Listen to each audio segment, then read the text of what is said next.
Hello बच्चों, आप देख रहे हैं कॉमर्स विद हल्का क्लास, जिसमें कि अभी हमारा टॉपिक चल रहा है साझेदार का प्रवेश। आज इसमें नया टॉपिक है त्याग और लाभ प्राप्ति अनुपात, मतलब सेक्रीफाइसिंग और गेनिंग रेशियो। चलिए बच्चों स्टार्ट करते हैं। त्याग अनुपात, जिसे हम बोलते हैं सेक्रीफाइसिंग रेशियो, और लाभ प्राप्ति अनुपात जो होता है गेनिंग रेशियो। तो बच्चों त्याग अनुपात क्या होता है? त्याग अनुपात का मतलब है कि जब कोई साझेदार नए फर्म में आता है तो पुराने साझेदारों को अपने हिस्सा कुछ उसको देना पड़ता है। वही क्या कहलाता है? त्याग अनुपात। जैसे कि कोई भी न्यू पार्टनर फर्म में आ रहा है, उसको कुछ ना कुछ हिस्सा तो देना पड़ेगा ना। उसके आते ही प्रॉफिट इंक्रीज नहीं होगा।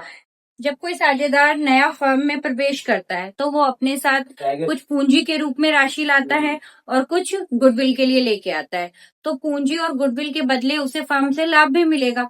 वो लाभ उसको पुराने साझेदार अपने हिस्से में से देते हैं।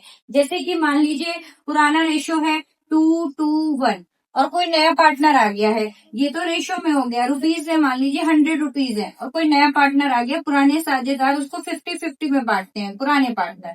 लेकिन कोई न्यू पार्टनर आ गया तो 10 रुपीज ये भी देगा और 10 रुपीज ये भी देगा। तो इनका अब कितना कितना हो जाएगा? इसका 40 हो जाएगा और इसका 40 हो गया। तो ये जो 10 रुपीज उन्होंने कम हो गया इनका, यही क्या है? त्याग। जो नए साझेदार के लिए अपना कुछ हिस्सा देते हैं वही कहलाता है त्याग। और वो अगर रेशो में हो तो ये त्याग अनुपात कहलाता है।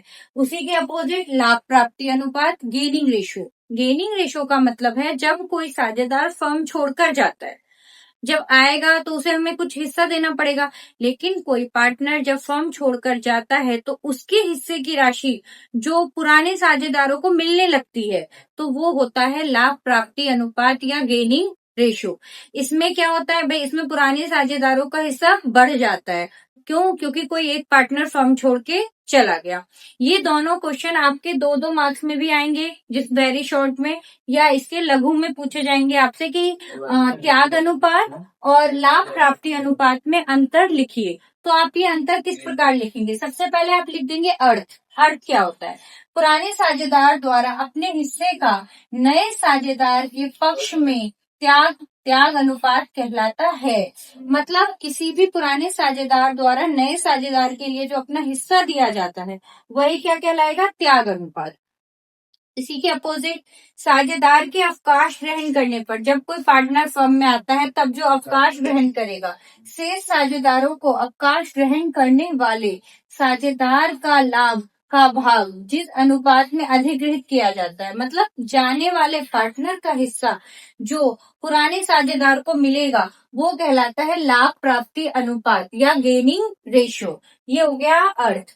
उसके बाद गणना का समय, मतलब कब उसकी हमें जरूरत पड़ती है, कब निकालते हैं हम सेक्रीफाइसिंग रेशो, और कब निकालते हैं हम गेनिंग रेशो। प्रवेश के समय, जब कोई न्यू पार्टनर फर्म में आएगा तो हम निकालेंगे त्याग अनुपात, और जब कोई पार्टनर फर्म छोड़ के जाएगा तो हम निकालेंगे लाभ प्राप्ति अनुपात। सेवानिवृत्त मतलब रिटायरमेंट, रिटायरमेंट के समय हम निकालेंगे लाभ प्राप्ति अनुपात, और एडमिशन के टाइम पर हम निकालेंगे सेक्रीफाइसिंग रेशियो। गणना का सूत्र, फॉर्मूला क्या है? प्रवेश त्याग अनुपात सेक्रीफाइसिंग रेशियो का फॉर्मूला है पुराना अनुपात माइनस नया अनुपात, और गेनिंग रेशियो का फॉर्मूला है नया अनुपात माइनस पुराना अनुपात। अपोजिट, इसमें old ratio minus new ratio और new ratio minus old ratio. उसके बाद है ख्याति। जब कोई न्यू पार्टनर फर्म में आता है तो जैसा कि मैंने अभी आपको बताया कि वो गुडविल भी लेके आएगा और कैपिटल भी लेके आएगा। तो गुडविल जो लेके आएगा उसका प्रॉफिट किसको मिलेगा? पुरानी साझेदारों को मिलेगा। तो त्याग अनुपात में पुराने साझेदार को ख्याति मिलती है क्योंकि वो लेके आएगा। बट इसी के अपोजिट गेनिंग रेशियो में पुराने साझेदार के, जब वो जाएगा, जब कोई साझेदार फर्म छोड़कर जाएगा तो जो बचे हुए साझेदार होंगे वो उसको अपना हिस्सा देंगे, ख्याति की राशि उसको देंगे।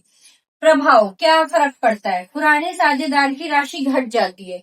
जब आप किसी के लिए कुछ त्याग करोगे तो आपका प्रॉफिट कम हो जाएगा, और इस वाले में कोई पार्टनर फर्म छोड़कर जा रहा है तो आपका जो उसका भी हिस्सा आपको मिलने लगेगा, तो आपके अमाउंट, आपका प्रॉफिट का हिस्सा बढ़ जाएगा। ये अंतर के आधार होते हैं जिसके बेस पर त्याग अनुपात और लाभ प्राप्ति अनुपात में अंतर निकाला जाता है।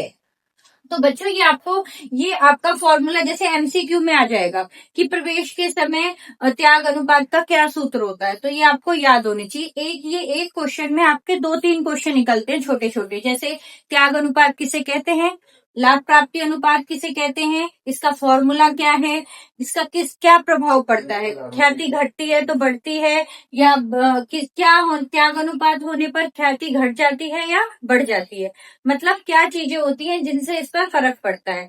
तो बच्चों प्लीज मेरी वीडियो को लाइक करते रहिए और चैनल सब्सक्राइब करिए, जिससे मैं ज्यादा से ज्यादा वीडियोस बनाऊं और आपका एग्जाम बहुत अच्छा जाए। Thank you.